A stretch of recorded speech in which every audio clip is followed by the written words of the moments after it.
to the federal poverty, contrasted to the federal poverty line to give you a sense of what its value is or what we think its value is, and then try to introduce some ways that WOW has used this measure and our partners have used this measure in the context of workforce development and economic development. A lot of our work is around that we use it is around policy advocacy work and trying to document the inadequacy of a lot of the wages that many workers earn.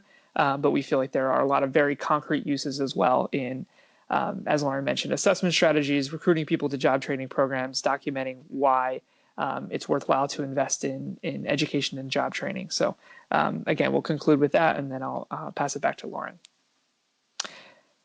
So a good way to start, as I usually do when I'm introducing the basic economic security tables, is to introduce the federal poverty level and to really trash this as a terrible, terrible measure of what families and workers actually need to make ends meet. Unfortunately, this is the measure that the federal government, that policymakers, that advocates, that researchers use. It's really what the only measure available to the public when discussing income adequacy. It's the very pervasive measure, and we unfortunately think that produces a lot of errors in public consciousness and understanding of what families actually need. So the definition for the poverty guidelines goes back all the way to the early 1960s. And in short, it takes the cost of a basic food budget, a very, very basic food budget, and multiplies that cost of goods, that food, by 3. And then annualizes that figure, and that is what we use still today to determine what families, whether families are quote unquote poor or not. And unfortunately, especially in today's economy and the costs that families face, it means that we produce income levels that are far short, as you can see in this chart, than what we know families and workers actually need to make ends meet. So a single worker in the United States on average needs just under $12,000 a year to not be considered poor. And we know that that's far less than what they actually need, again, to make ends meet. A family of 4 would need just $24,000 to not be considered poor. And again, that's going to be far less than we know families need to be economically secure. So 2 other significant flaws in the federal poverty guidelines, in addition to how inadequate they are in being based only on a single expense, is that they are universal across the country. So the poverty guidelines are the same in New Jersey as they are in California, as they are in Vermont, as they are in Mississippi. They're the same in an urban center like Chicago as they are in a rural setting like Kansas. We know that the costs of important expenses like housing and healthcare and transportation vary significantly across those regions and in between, urban and rural settings. So again, using national guidelines does not help us in actually measuring the value of a given job or the value of an income support program or what families actually need to make ends meet in their local community. So we think that's a very significant flaw that the BEST Index tries to correct for. And third, the federal poverty guidelines don't fully account for the differences in cost of living for different family types. So as you can see here, the guidelines are just based off of the number of people in a household. And these guidelines go up to 8 people in a household. As you know from your own personal experience, if having a teenager has different costs associated with it than having a young infant or a preschooler, or having 2 workers in a household with 1 young child is very different than having 1 worker in a household with 3 young children. So those costs vary significantly by family type. So without further ado, here is our chart for the basic economic security tables, which should hopefully make the case for why. The case should be very clear for why this is a superior alternative or measure of what families need to actually make ends meet. So I suspect these numbers may be a little small, so I apologize for that. You can peer closer to your computer screen to get a sense of these numbers. But these are 2013 data on average across the country. And I'll show you on the next slide what differences in cost of living in different locales looks like. But these are 5 different family types, and we measure the cost of every basic expense that we feel like a family needs to cover in order to be truly economically secure. So if you just look at the left-hand column here, you can see the expenses that we measure. It includes housing, utilities, food, transportation, childcare, personal and household items, healthcare, and then importantly, which is different than a lot of other basic budget measures that are out there, we also look at the cost of savings because we feel like it's important that families are able to not only make ends meet, week to week and month to month, but also be able to put a little bit away for the future. For example, as we like to say, you could be self-sufficient and make ends meet and not rely on any type of public assistance for 40 years. But if you're not able to put any money away for retirement, come 65, you are certainly not going to be economically secure or self-sufficient if you are unable to save anything for your retirement. Similarly, if you are self-sufficient from February through August and you have a job and you're able to make ends meet but aren't able to put any money away for an emergency like unemployment and you lose your job that August, you're certainly not going to be self-sufficient or economically secure come September. So it's important that we think about economic security across the lifespan and ensure that workers are earning wages that allow them to be economically secure even if they face emergencies, which really aren't even emergencies anymore, right? Losing your job or your car breaking down or facing a health emergency are not unique circumstances in today's economy. These are things that people face inevitably, assuredly. So we measure the cost of all of these basic expenses, and then we add the cost of those up, again, based on different household compositions and across the country, and then adding those up produces the income that we believe workers need to earn in order to be economically secure. So a single worker in the United States in 2013, on average, needs to earn just over $14 an hour, or nearly $30,000 a year. Now that's nearly 3 times higher than what the federal poverty level suggests that worker needs. That's just under twice the federal minimum wage. So you should get a sense of how this measure is very different than what both policymakers use to determine households' economic insecurity and what the public consciousness thinks that people actually need to make ends meet. For example, there's a lot of equating today of $10.10 as the new proposal for a federal minimum wage as being what families need to earn in order to get by or to live on as equaling a living wage. And we still think that that's far too low for what workers actually need. And that the case is made even stronger if you look across this chart to the right and look at how expensive kids are, namely, and see what larger families need to make ends meet. So in that middle column there, a single worker, let's say a single mom with 2 young children, a preschool and a school child, would need to earn just under $60,000 a year to make ends meet, or over $28 an hour. And then your archetypal family of 4, 2 workers with 2 young kids would need to earn nearly $72,000 a year, or just under $17 an hour. And on top of that, we're assuming that these families have access to employment-based benefits like unemployment insurance and health insurance, employer-sponsored health insurance, a retirement account through their employer. We also produce these tables assuming that workers do not have those employment-based benefits, and the incomes that they need to earn are much higher, sometimes in the order of $12,000 more a year if they do not have those benefits. And of course, that's often true for many of the low-wage workers that we all care about. Very quickly, I'll just mention at the very bottom of this chart, we also look at the cost of children's higher education and home ownership. We don't include these expenses in our core best index because we don't want to consider them absolutely constitutive of economic security, but they are, of course, important asset building ventures, important staples of middle-class living, and what a lot of people want to be able to save and invest, save for and invest in. So we include those as well whenever you look up our best index, and you can see what those include. Before I go on to the next slide, I just want to mention again, or try to hammer home the point that even though these numbers and data are much higher than, as I said, the federal poverty level or the minimum wage, this is still a very bare bones budget. There's no recreation in here. Our definition of housing and food are very simple. It's a small apartment. It's making every meal at home. It's just going to the grocery store. Transportation, it does not include, driving around and visiting family and friends. This is just to get to work, to the grocery store, to the doctor's office.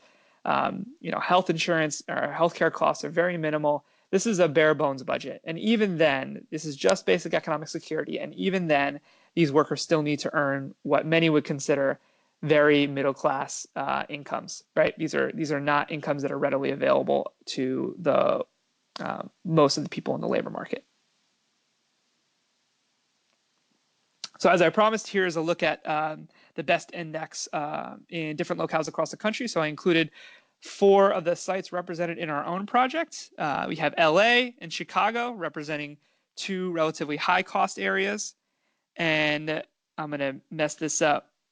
Monongalia County, it's embarrassing, in West Virginia, and then Harrison County in Mississippi.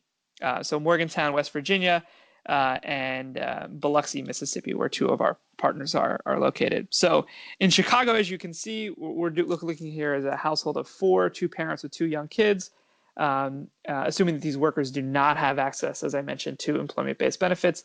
And that family in Chicago would need to earn just over $93,000 a year, or each worker earning $22 an hour.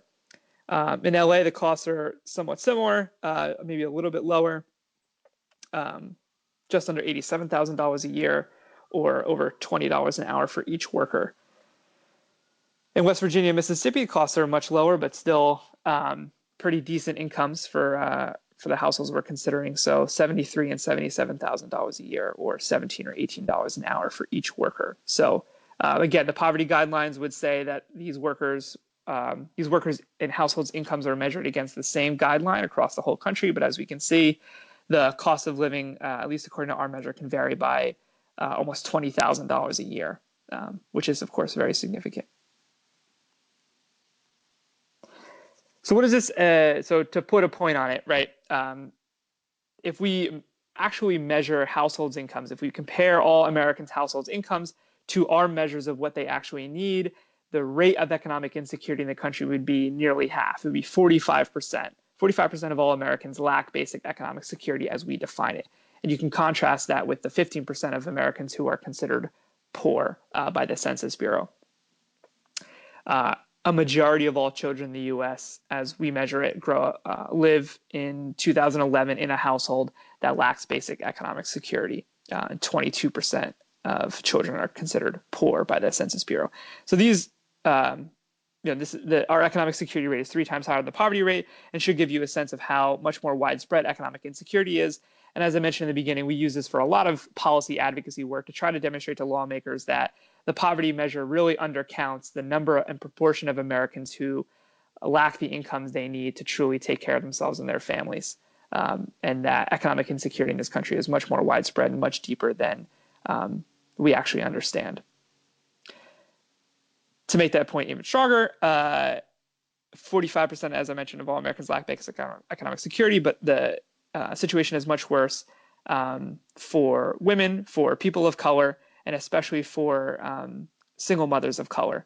So nearly 90%, or exactly 90%, of single Black mothers and single Hispanic mothers lack basic economic security. So these are catastrophic, really, rates of economic insecurity that we don't fully understand just by looking at the poverty data. So again, we're painting 2 very different pictures by looking at this data, and I just want to make that case, and hopefully you can understand or how about appreciate the difference between looking at economic insecurity versus poverty and how we measure those 2, and how important it is to actually look at families' living costs to measure what they truly need to make ends meet. That's our hope, at least. So let's look at the labor market and benchmarking wages, which is a bit closer to home in terms of this project. So we're looking at some of the highest growth occupations across our economy, looking at 2012 data through the year 2020. So these 8 jobs are jobs that we expect to continue to grow across the country and across the economy. And a lot of them, unfortunately, as we all intuitively understand, fall well short of what workers need to make ends meet. So retail salespersons, childcare workers, cashiers, a lot in the low-wage service economy, right? Taking care of seniors, taking care of children, and serving people at the grocery store, at our retail shops, really don't provide workers what they need to make ends meet. And of course, these jobs are largely the jobs that women are segregated into. And so if we measure these incomes against the poverty level or the minimum wage, they seem a lot better than they actually are. But if you compare them to what a single mom raising 2 kids actually needs to earn to be secure, they fall well short. We think that's a significant problem. And one answer to that, of course, as I think we try to make clear in our next slide, is that if we look at non-traditional jobs, jobs that women traditionally aren't segregated out of, these jobs can provide the incomes that and wages that women really need to take care of themselves and their families. So welders, carpenters, painters, machinists, very popular jobs across the OWN project, provide the wages generally that households need to be economically secure.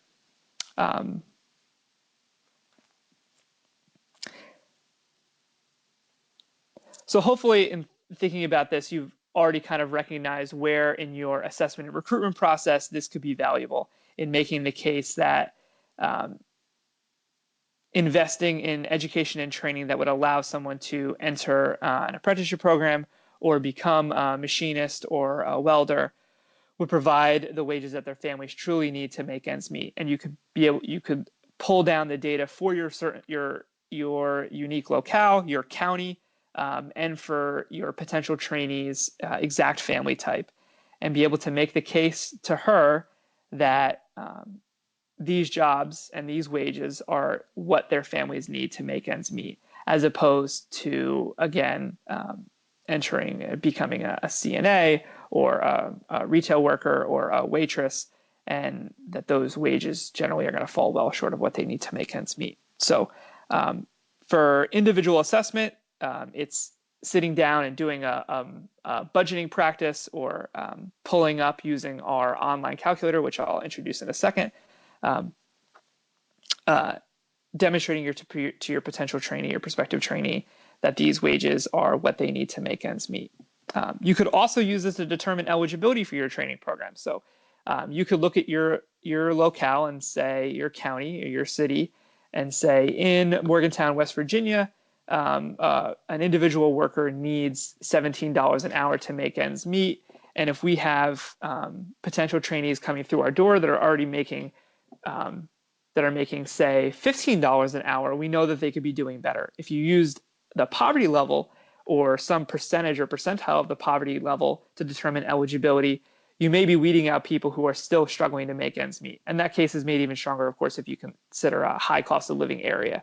So if you consider a place like Chicago, for example, where a worker might need to earn $26 or $27 an hour, and we only look at 200% of the federal poverty level, a lot of people are going to be considered ineligible for a training program when they still may be having difficulty making ends meet on a wage of $20 an hour, for example.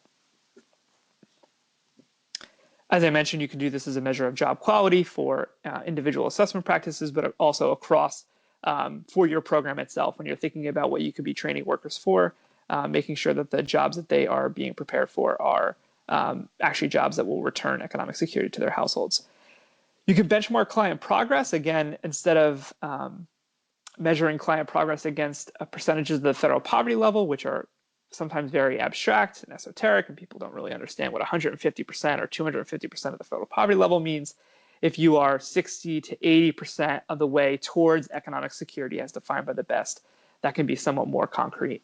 So you can use our data as a way to measure how clients are doing across time. Similar to a measure of job quality, you can use the BEST to identify and develop career pathways in helping clients understand what an investment in training or education would mean in where they can go with their career, right? And what jobs that they can earn down the line and what wages that would actually return. And our argument would be demonstrating to families or potential trainees what their families actually need to make ends meet would be persuasive in making a case for why becoming a machinist or a welder or a painter is a worthwhile investment, or entering a training program to gain those jobs is a worthwhile investment. And lastly, as I alluded, you can use this in financial education, financial literacy, and budgeting practices, comparing current household budgets to what the true cost of living is in a certain area. Sometimes this can be a challenge because as we already, as is very clear, making ends meet, and especially in a high cost of living place, can be a very difficult exercise, especially if you're earning $12 an hour. And if you're earning $12 an hour and the cost of living is $26 an hour, likely improper budgeting is not the source of your economic insecurity. And so financial literacy is probably not the overall solution, as this program, we believe that job training and education and finding the right career path is the solution to that issue. But as far as making the case for, what a decent level of housing or food could be, and if clients can reorient their budget to better make ends meet, it could be valuable in that respect as well. Zooming out a little bit in thinking about your community and how else this could be valuable outside your individual training program, our programs and our communities exist within larger structures that determine what our cities or our states or our policymakers, for example, at the city and state level are focusing on. And we feel like introducing this measure to the workforce and economic development systems writ large can also be valuable. These systems are often thinking about where they should invest their attention, their focus, their money, and we think it's important that these investments are targeted towards higher wage, higher opportunity career paths. And so trying to educate your economic development system that if they're going to be training workers or trying to recruit businesses to your region, they should be targeting and focusing on industries and sectors that will provide workers the wages that they need, and not continually focus on hospitality or low-wage service jobs that really fail to provide workers what they need to make ends meet. And similarly, you can use this measure to really make the case for how consequential occupational segregation can be. That women are not just segregated into jobs that are somewhat above the poverty line, but leave these women far, far below what they need to actually make ends meet and be economically secure. In DC, in the local DC area, we've used our DC metro area self-sufficiency calculator, what we call the DC MASC, with local service providers to do pretty much everything I just listed. We connect, they use this online calculator to introduce this data to their clients. They go through a whole budgeting exercise. They look up the cost of living for their given household, depending on the county that they live in around DC. And the calculator will demonstrate to the client the income support programs that they're eligible for, given their income and their family type. It'll show the hot jobs in the area that they could train for, and the wages that they could pull down from those jobs, and what education they need to earn in order to get those jobs. So again, a helpful and persuasive way of demonstrating to clients, why this education and job training can be helpful.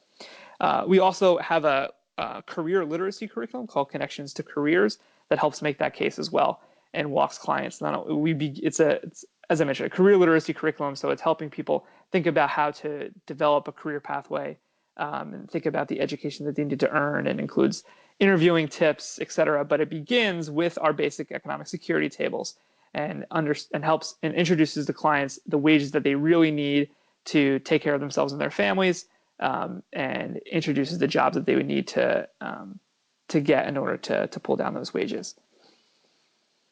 So we can make that resource available to all of you and help you think through how you can create that resource or replicate it for your local area. Lastly, all of this data is available online. So we have best data for, at this moment, almost every area represented in this project. So almost every site at this moment can go to our online database at www.basiceconomicsecurity.org and pull down the local best index for their county or city. And if we don't have your data right now, we will have it soon. We're working on it right now. And so you can begin to use this in your assessment and recruitment practices right away. All you need to do is create an account, and you can start comparing best indexes across the country. Compare the best index from Morgantown, West Virginia to LA, compare the best index for different family types in the city of Chicago, and you can print out the best tables for a given family type right from that database. So again, the URL for that database is www.basiceconomicsecurity.org. And I'm sure Katie will send out information about that following this webinar. So that's all I have. I hope that's helpful, and you recognize, just from given your experience, the value that this could have in demonstrating to clients the importance of the programs and the education that you're offering, and helps you also make the case, as Lauren continually says, to be an advocate for what women actually need to make ends meet, and to think about policy problems in a much wider way, and how much more widespread economic insecurity is across the country than the poverty levels and poverty guidelines would suggest. So if you have any questions, I'll be around. Thank you again for tuning in.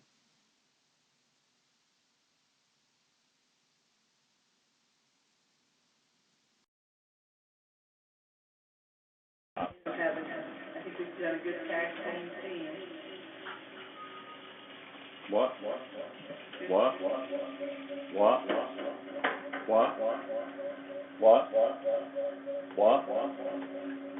Thank you so much, Matt. And I do hear some noise in the background. Katie, can you check and see if we need to mute somebody? Thank you. So we have a minute. I can, if anybody has a question they want to type into the chat box or raise your hand, we could maybe take one or two questions for Matt before we move on. So, Katie, can you explain the raise the flag function? If people want to ask a question, we could also unmute you. If people click on the red flag to raise your flag, then I should be able to unmute you to ask questions. Or if you type it into the box, we'd be happy to, the chat box on your bottom left, we'd be happy to read it out and have Matt answer from those. Otherwise, if people want to type questions throughout the rest of the presentation, we can come back to them at the end of the presentation. Okay, we'll give you a minute or two just to see if anybody wants to raise their hand.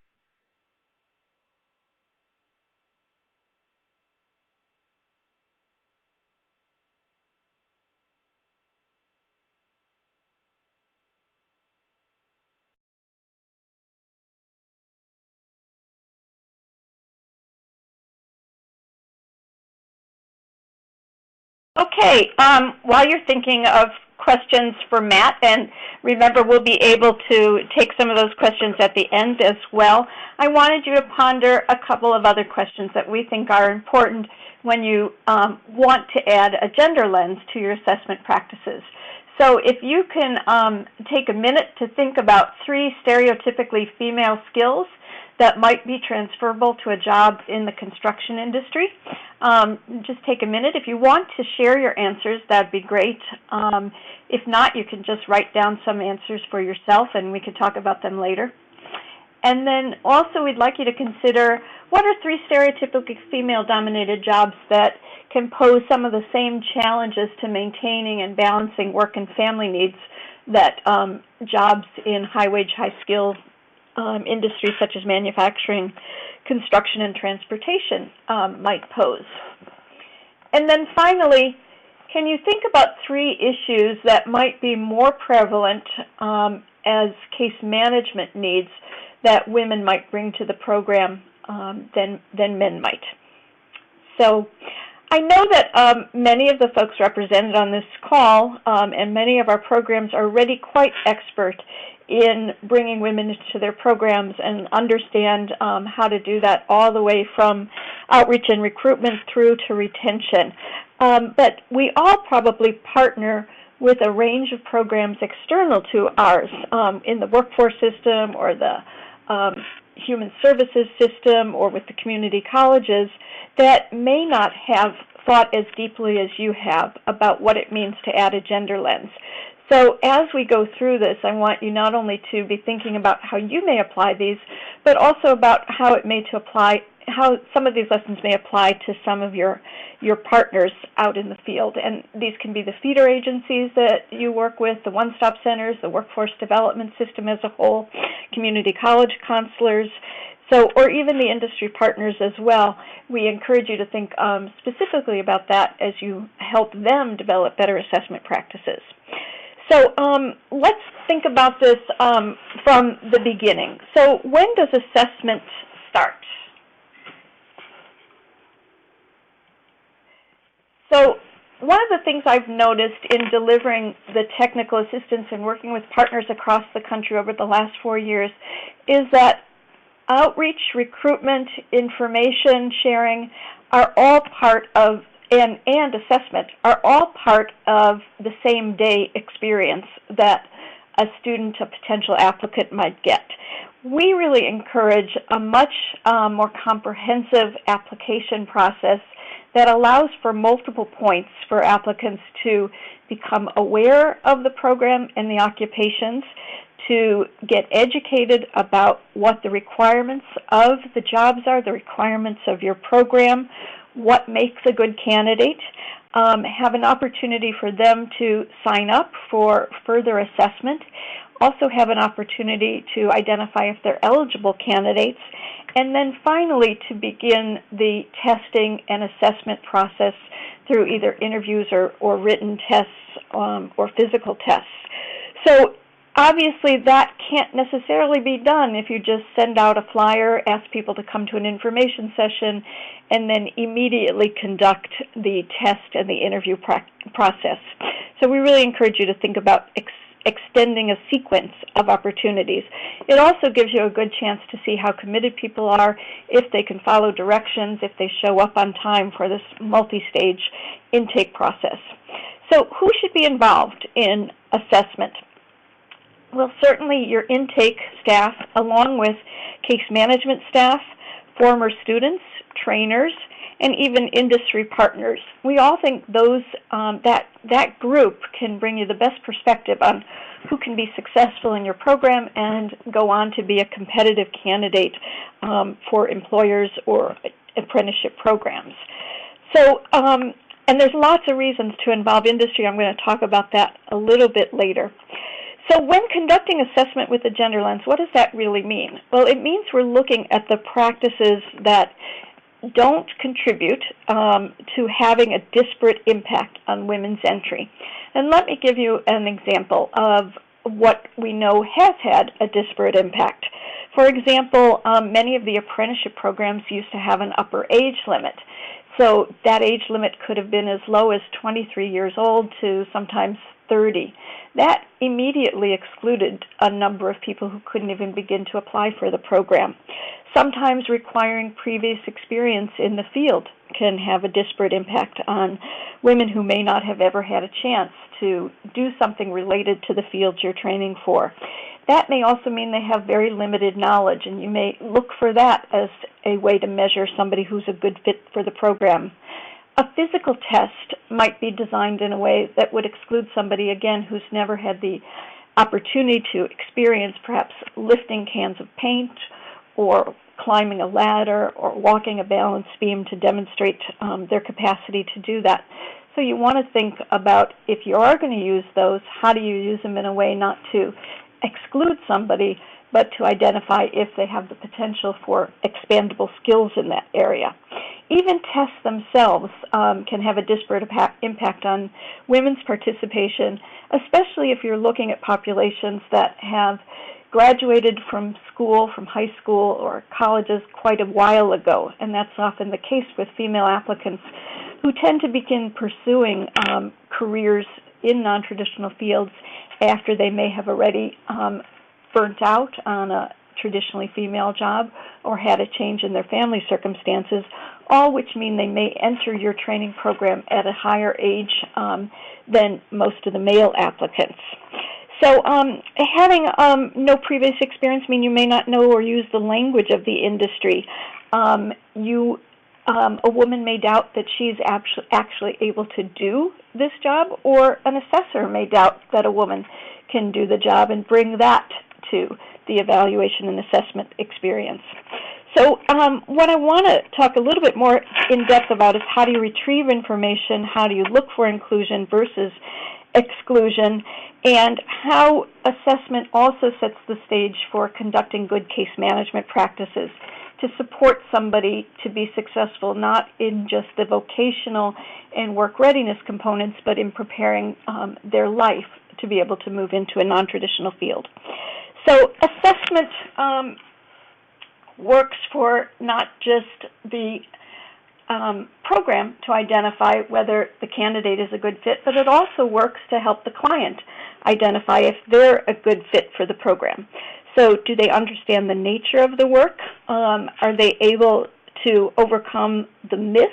Are they have a chance to ask and get answered some of the implication of some stereotypes about jobs in these fields are? Are they aware of what it might take to be successful in a male-dominated field? So it also is a chance for them to really identify some of the transferable skills, and that's why I asked that question at the beginning. It'd be very important to look at the skills you're building in your program and think about what other occupations lend to building those same skills.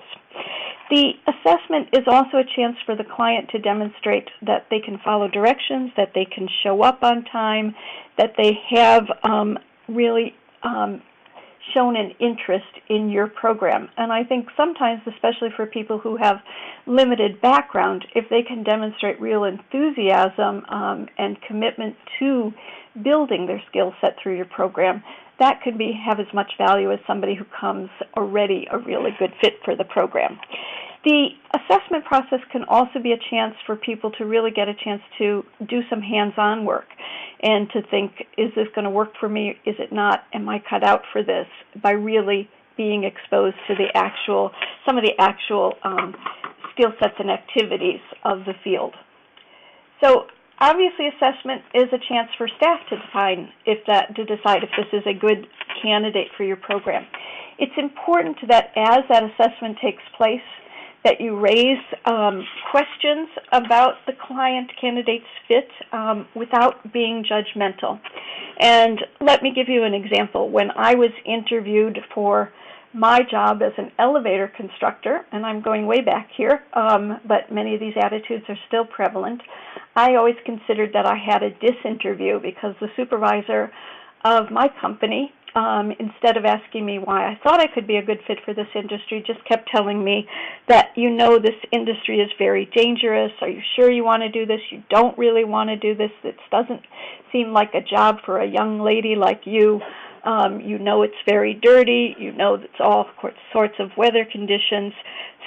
And again, sometimes people ask, are you sure you can do this because it might really interfere with your responsibilities to take care of your family. So it's very important to just think about all of the folks that are in on the assessment process, and are they aware and thinking about their own capacity to ask questions in a non-judgmental way. So it's important to ask probing questions and not just yes or no questions, and those questions should go beyond the stereotypes that might come to mind. Again, I want to say that assessment helps set the stage for case management. Maybe somebody does not already have a well-established child care plan, but they can demonstrate that they are thinking about that, and your program can perhaps help make that possible, but it shouldn't necessarily be a reason for excluding somebody. So, and then obviously you want to measure basic skill level and job readiness, but not just in the context, are they a good fit for your program at hand, but maybe they need some preliminary supports or tutoring or referrals for basic education or some work readiness supports before they enter. How can you identify if once they do those, then they can come back to be a candidate for your program? So I wanted to just share a couple of questions that we think help you ask questions without judgment. And we have a list of these that are part of the attachments. If you go to the top of your screen on the left-hand side where there's a little house, you'll see webinar sample assessment questions. and I'm just going to share a couple of those. Rather than ask a yes or no question, can you work in the construction industry or in a physically demanding job for extended periods of time, you might ask, how do you know that you are able to work in that? I think you're always trying to get people to identify some examples.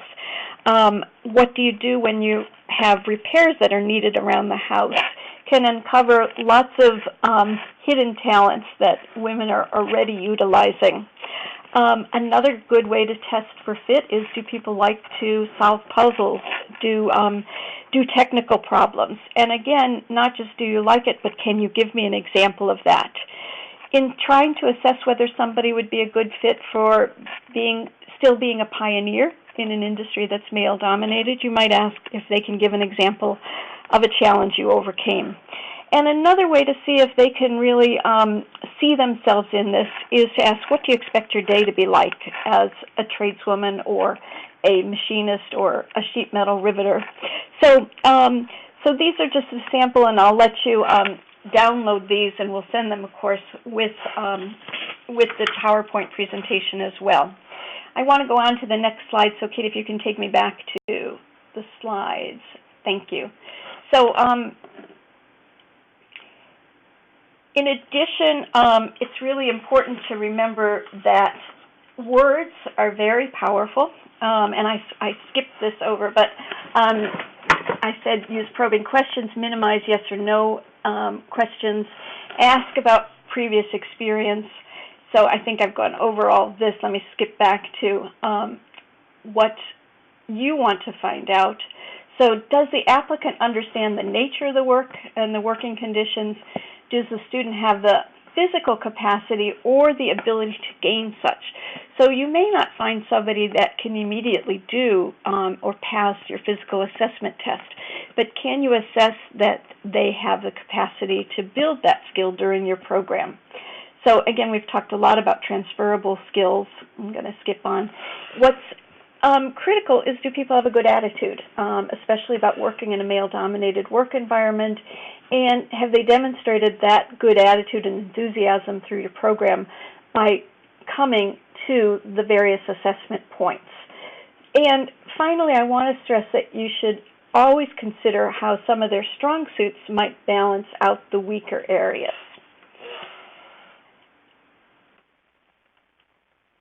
It's important to engage industry in many aspects of your program. We think assessment is a perfect place to continue to have them get familiar with clients. It's also a chance for the clients to get exposure to the real employers in the field, understand a little bit more from the industry partners' expectations and questions, what they're looking for, what they like about the industry. And it's important for industry because they get a chance to see who's out there applying to your program. They get to become aware of what some of the needs are among the clients that you're serving, understand about how critical your program is to helping their company prepare for and engage a diverse workforce. It's also a way for them to learn about how to add a gender lens to many aspects of their program. And it's a benefit to you because you get employer investment and you get feedback for running your program. So I'm very happy to turn this over now to two of our experienced partners out there in the field. One who's been working exclusively with women over the last 20-some years, and another that has a co-ed program and integrates women into that program. So I'd like to now introduce our first program, which is Winter, Women in Non-Traditional Employment Roles, out of Los Angeles, California. So thank you. Winter, it's all yours. Hello, everyone. My name is Crystal Huff, and I'm the job developer with Winter, Inc. That stands for Women in Non-Traditional Employment Roles, and I'm so happy to be joining you today. So I'm just going to talk very briefly about our assessment process. We refer to it as an assessment continuum. because it is continuous. Our process is extremely informative in that in every interaction with our recruits, with our participants, and with our graduates, we are communicating with them the expectations of the roles that they're looking to go into. And it's continuous, as I've already said, and it's very attentive as well. Even during our recruitment efforts, we make every effort to try to identify women who would be a great fit for the program. And with our line of work, with the jobs that we send women into, it is very, very physically demanding. So we make sure that those that we recruit are able to perform those duties. And our assessment and our overall program is very adaptive. We work with our current participants and our graduates in order to make sure our program is working as best as possible for them, and we are always in constant communication with our apprenticeship partners and with our employers in order to make sure we are training our women in the proper way and giving them exactly the experiences and the education for the field that they're interested in going into. So if I could go to the next slide. So for recruitment. So as I said, our assessment process begins at recruitment. We inform the women that we will actually be having a mental toughness portion of our program. So not only do we inform them of the physical expectations, being able to lift, large pieces of wood and working with power tools, we actually have a physical component of our quote mental toughness orientation. And our mental toughness orientation basically allows both us and our participants to demonstrate their physical and intellectual abilities to, learn throughout the program and to also perform the physical duties of the pre-apprenticeship and of the positions that they're going into. One thing that we make sure to always do is whenever we are recruiting, whenever we're out recruiting, we always explain the certifications that we offer and the type of physical labor that goes along with that. And while they're waiting for the next session to start, we always suggest that they go ahead and start doing some cardio, or actually work with myself, I'm the job developer, or our case manager to start identifying the resources that they need in order to make sure they'll be all set when the program starts. So the recruitment part is key for us.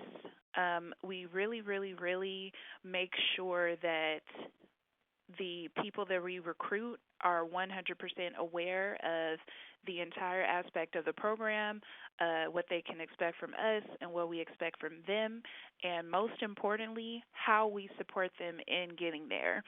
I think in working with women, and especially in working with them to encourage them to get into this line of work, it's very, very important that you let them know, even though it's a male-dominated, many of the positions and careers that they will possibly be going into are male-dominated, that number one, those employers are out there looking specifically for women, and number two, that our program is here for them. We know this program, we know the employers, we know exactly what they'll be expected to do when they go into these positions, so that the element of shock or the element of not knowing and being hesitant because of that is just removed from the situation. So they already come in, knowing, okay, if I need to do cardio to prepare for the test, that means it's very rigorous. Am I up for that? This is a 10-week apprenticeship. It doesn't come with pay. I need to make sure I'm working. I'm able to have childcare for my children. And again, we let them know that we have those resources.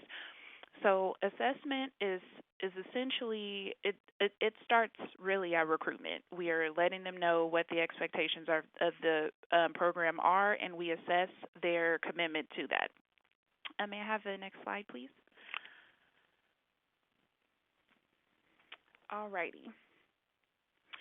So the construction program, the most important things that we assess during the construction program is their endurance and their ability. So we offer a number of different certifications, and these certifications, for example, the HAZWOPER certification allows you to work with hazardous waste. It's very, very important that our participants are fully engaged during our class time. That's a 40-hour training, and when we conduct it, it's like an entire week is dedicated to specifically to that. So they're essentially sitting in class for a full 8 hours, focusing specifically on this material. So throughout the program, we test our participants in a very informal way, just to check their learning, make sure we are communicating the material in a understandable way, and our construction trainers and our certification our trainers who conduct the certification, the CPR, and all those other trainers, they work together and alongside myself as the job developer and the case manager. We're in constant communication about how each participant is doing, both inside and outside of the classroom. If she needs assistance with any resources, if she is struggling with, in class because she's distracted, that's essentially the ideology of our program. It's a wraparound system. It's not just education. You must always be in touch with the whole person, and that includes making sure she is set with her child care, that she has whatever assistance that she needs, because at the end of the day, she might be a mother. She might be an ex-offender. She might she might be on the verge of being evicted from her home. So it's very, very important that our participants feel comfortable with us and coming to us and letting us know what the situation is. With that said, we also do make it a point to make it clear that even though there are all of these outside factors that may hinder your ability to focus in class, that's still not acceptable. Upon inception into the program, we have all of our participants sign a contract with us that comes along with program rules and expectations, and we have these hanging up in the classroom as well. So participants know that they can't miss a certain amount of class time, that they are not allowed to show up late, and should they show up late, they must inform us. So we try to mock the employment realm. Like you can't show up to work late. you must have an excuse. So every step of the way, we're in constant communication with our participants. We're in constant communication with each other to make sure our participants are getting all of the services that they need, and we are making sure that they have a great understanding of our expectations, the expectations of the fields that they're going into, and that they have everything they need in order to adequately perform while they're in the program. May I have the next slide?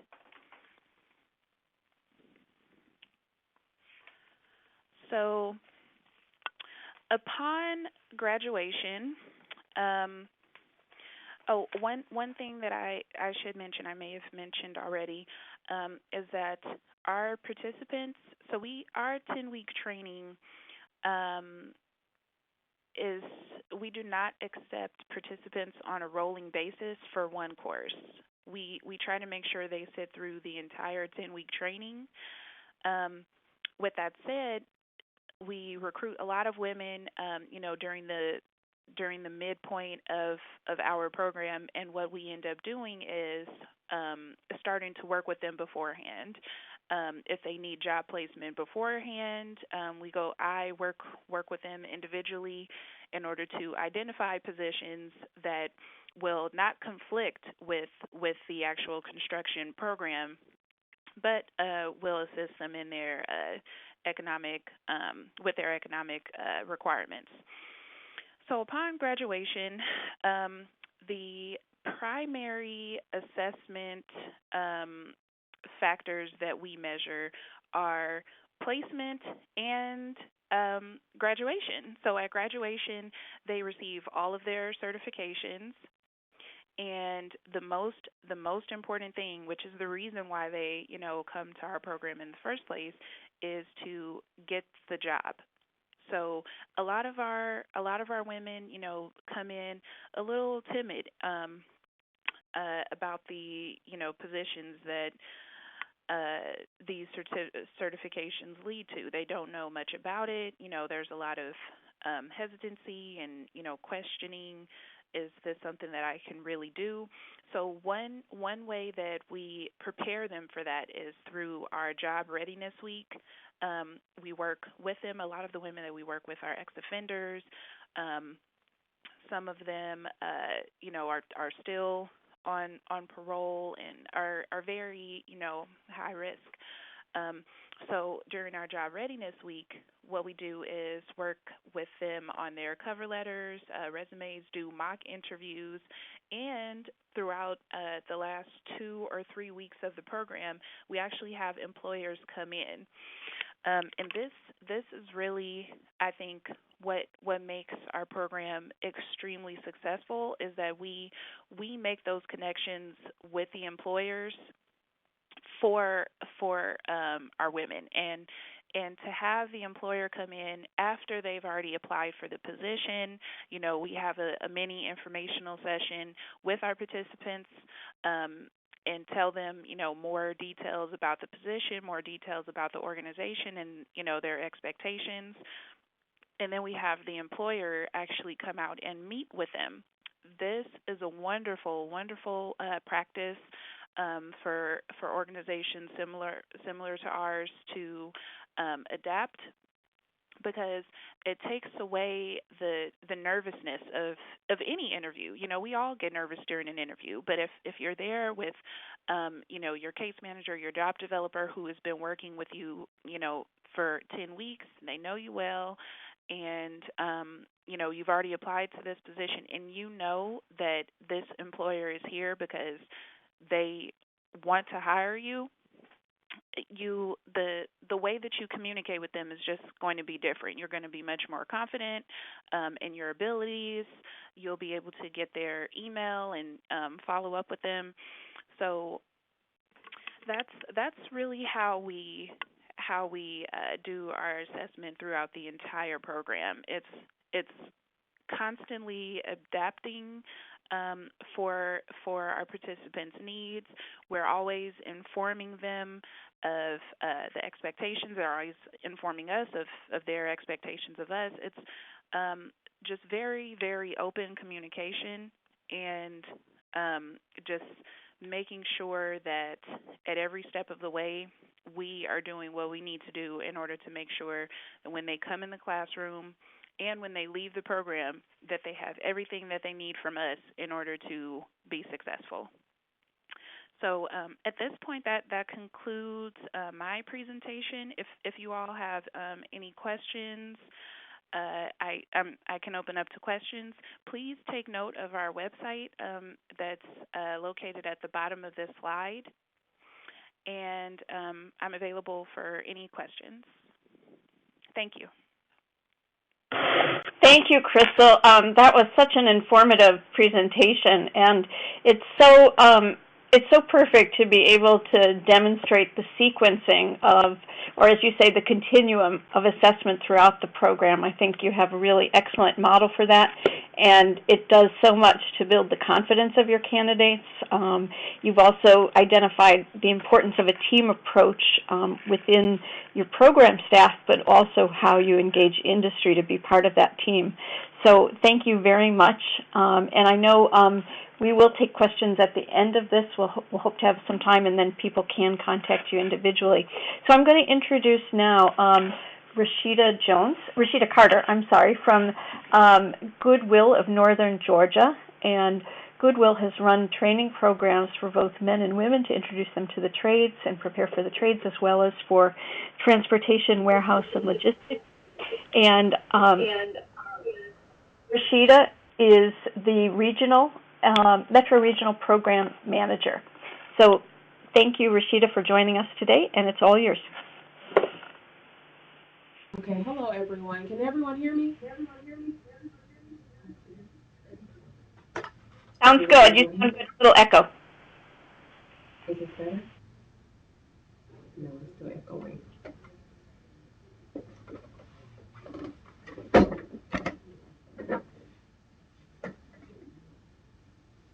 Is this better? No, it's still echo. I'm so sorry about the echo and the feedback. Why don't you just go ahead, Rashida, and hopefully it'll get clear. Okay. I'm Rashida Carter, and I'm the regional manager here at Goodwill of North Georgia. And we have a training program called Construction Maintenance Highway, and it's a 7-week training program. And we accept women and men in the training program. And basically what we do, they come in for the assessment, which is a questionnaire that we have for the participants. And they address their interests, their skills, and their abilities. Based on that, we will set them up with a one-on-one assessment. And I have the case manager here, Gwen Cosby, and she's going to elaborate on the program assessment and the intake. Hello, everyone. Just so that you know, it gives us comfort to know that we're doing some of the same things that our counterpart in California is doing. We do assess our participants throughout the entire process, providing them, support throughout their duration with us. And even after they've completed the program and have become employed, we do follow them for a full year, if not 2 years, providing supportive services, wraparound services, so that they can maintain their employment. But at the onset, when they first come to us after their initial info session, we do give them an ethics questionnaire and a couple of other survey essay questions that they have to fill out, and gives us insight into their personality, into their work ethics, and that allows us to address some of the other concerns they may have about their being successful once they are within the program. We do allow them to sit down with our skills trainer for a one-on-one session where he can ask them more probing questions. He has over 30 years of construction history in his background, so he is better able to ask them more probing questions and to assess their personality on that aspect to see whether they'll fit well within a team, whether it's a construction site, an apartment complex where they're working, however the case may be. But that just allows us to have different set of insight into them outside of what their resume may say. And to also add to that, throughout the 7-week program, we have everything set up where they do physical fitness, and that will last for about 4 days. And again, it's a co-ed program, so both men and women are challenged to complete this physical fitness. Once the physical fitness part is complete, we do job readiness training. We talk about sexual harassment, being that most of our ladies will go to a construction type industry position. We want them to be aware of what could happen on site and how they should address those issues.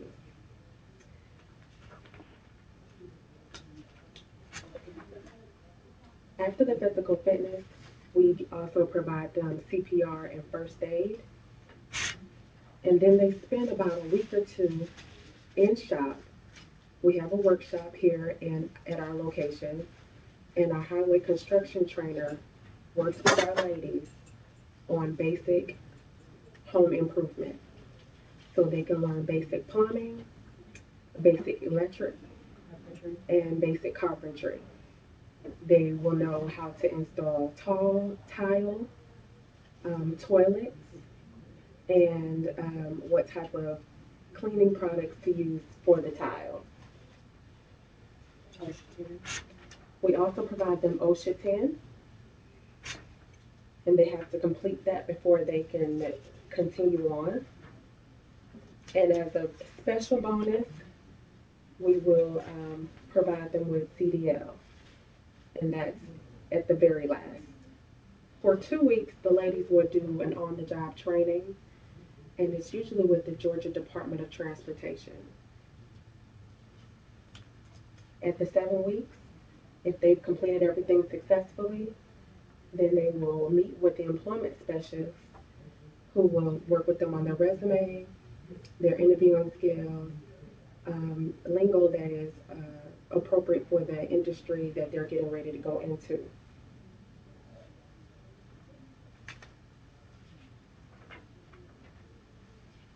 And during the assessment process, we also consider the child care aspect because we know that that is heavy with the ladies that we serve.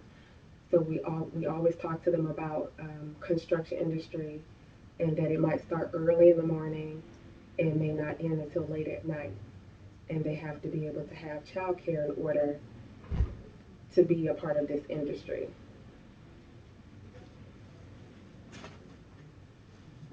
And that just about summarizes our assessment in our 7-week training program. I have Gwen here who works with our women in non-traditional occupations, and she has a success story that I would like to have her share with everyone.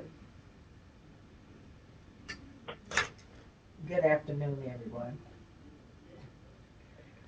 Well, our success story here is we have a young lady named Brittany Smith who came into our program last year through our June class. She completed everything, and when she was done, she joined the Carpenters Union, our local 225. Well, she journeyed out, and she actually became a journeyman carpenter.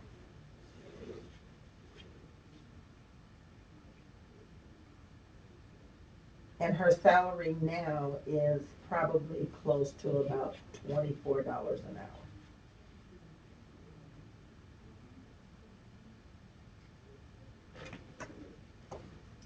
That completes our Goodwill of North Georgia assessment best practices.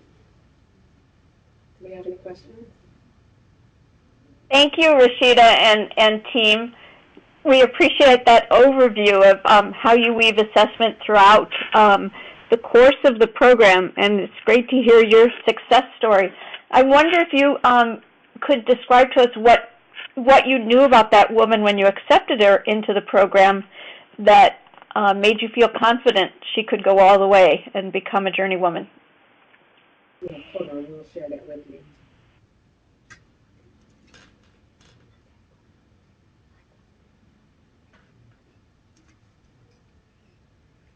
I'm sorry, I didn't hear that.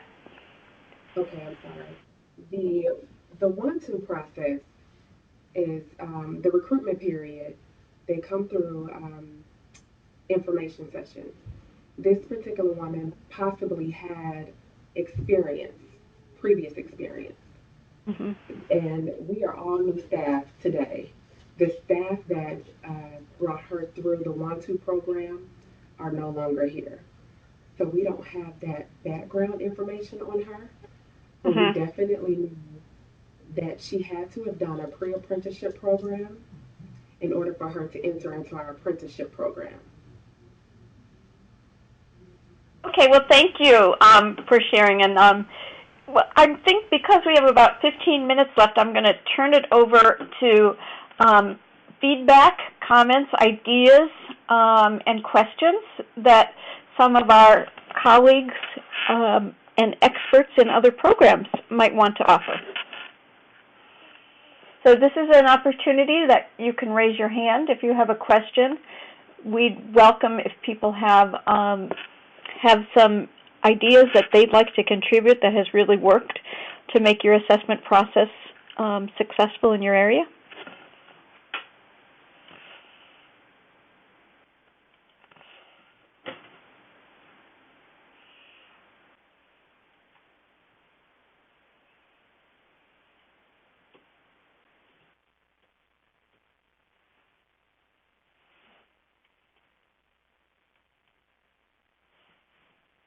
Since I don't see anybody raising their hands eagerly, maybe I'll ask Katie to ask a couple of questions to our panelists.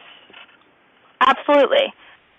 So for both Rashida and the Goodwill team, and for Crystal at Winter, and if anyone else wants to chime into any answers, you can type your questions down in the chat box. And actually, I'll read one from the chat box right now.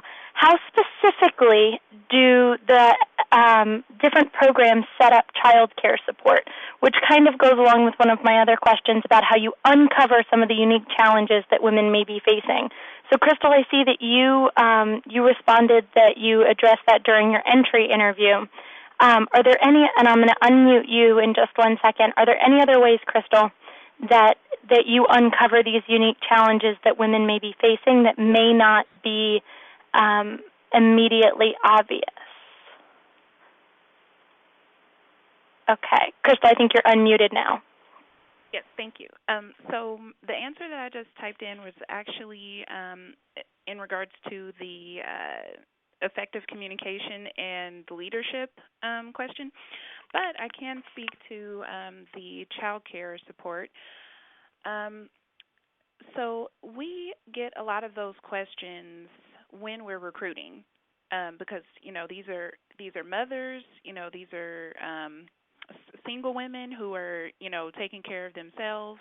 So they always want to know, well, this sounds like a great program, but I can't really afford to do this, and I have no form of income, or I can't afford childcare, and we say to them, well, we have a case manager. You'll be assigned to a case manager, and she will be assisting you with child care, with whatever resources that you need.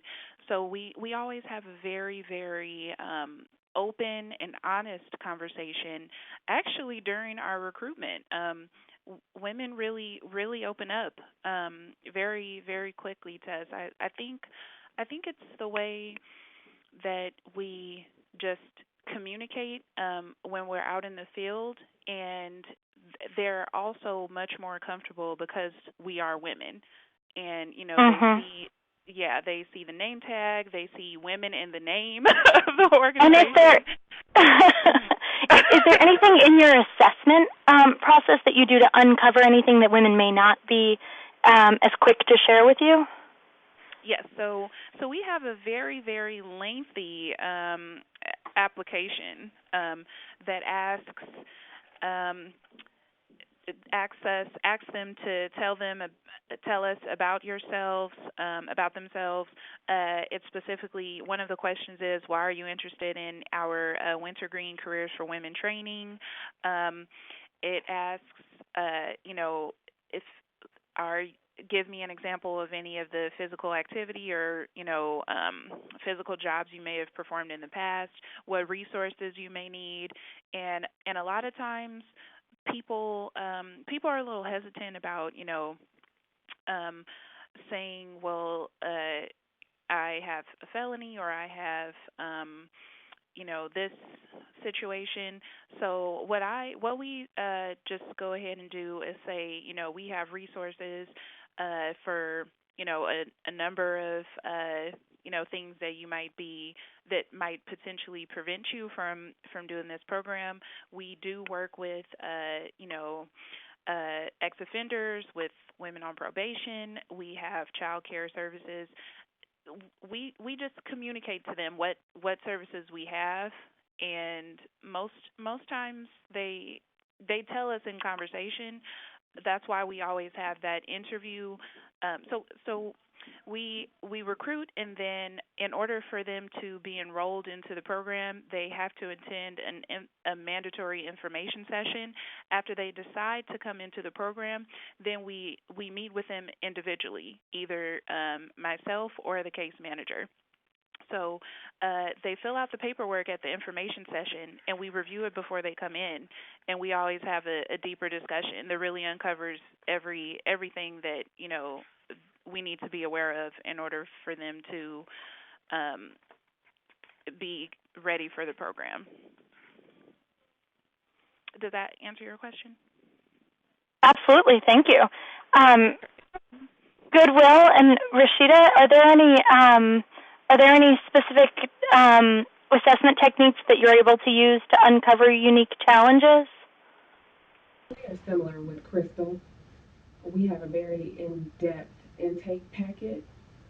We cover the background, and even if they don't answer the question correctly, when we meet with them one-on-one, we ask them personally. And then they'll usually let us know that they did have something in their background at one point. And So it's usually really we get diving in answers. on oh, sorry. Oh, I'm sorry, yes. It's when we do the one-on-one interaction, that's when we find out a lot more information about the ladies and the gentlemen that we serve. That's great. Do either of the programs or anyone that wanted to add anything in the meeting chat, are there any ways that your assessment process works specifically to include women where they may not have the experience in these areas? I know that you all talked about, exposing them during your training programs, but is there anything particular in your assessment process, a question that targets that they may not have experience but engages their enthusiasm? Or Lauren mentioned that as an inclusive technique.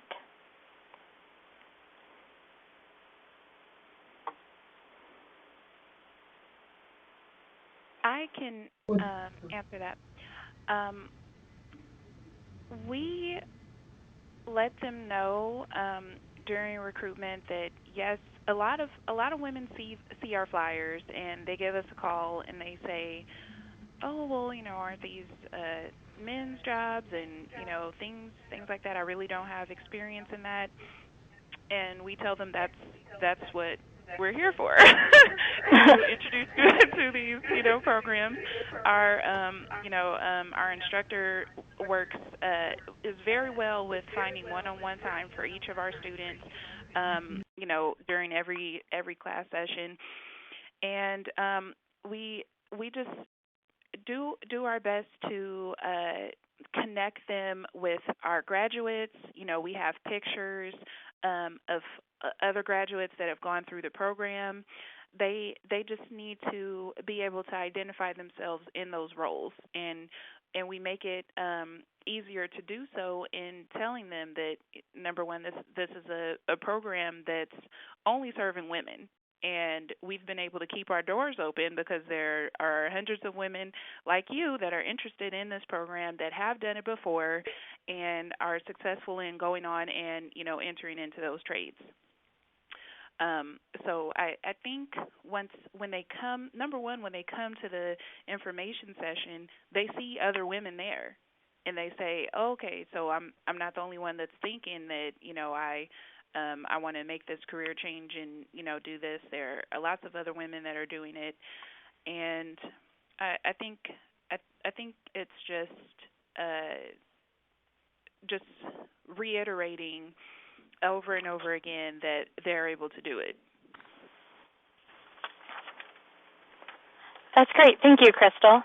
I'll turn it back over to Lauren for any wrap-up, and we'll be sending out a recording of the webinar with a PowerPoint presentation via email to all participants.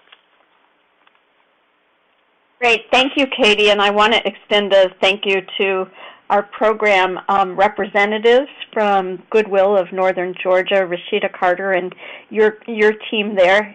Congratulations on the great work that you're doing down in Georgia. And a special thanks also to Crystal Huff from Winter in the Los Angeles area.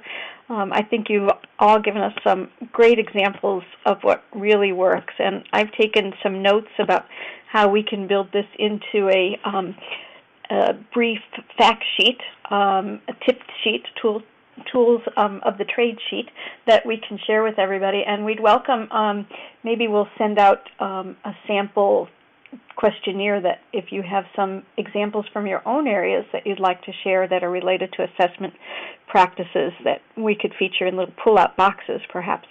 So I want to thank everybody for participating on the webinar today, and we look forward to working with you. Our next webinar, Katie, do we have a date scheduled for that?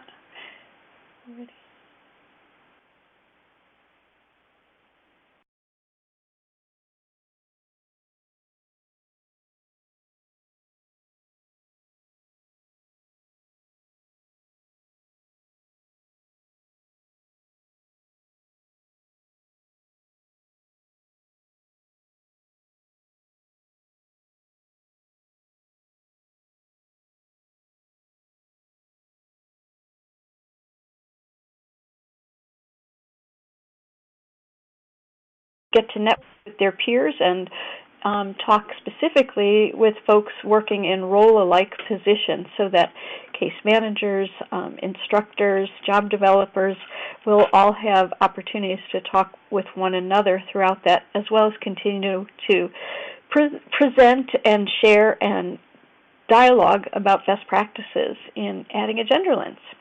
So with that, and no further ado, I will sign off and thank you all for participating. Talk to you soon. Thank you. Thank you.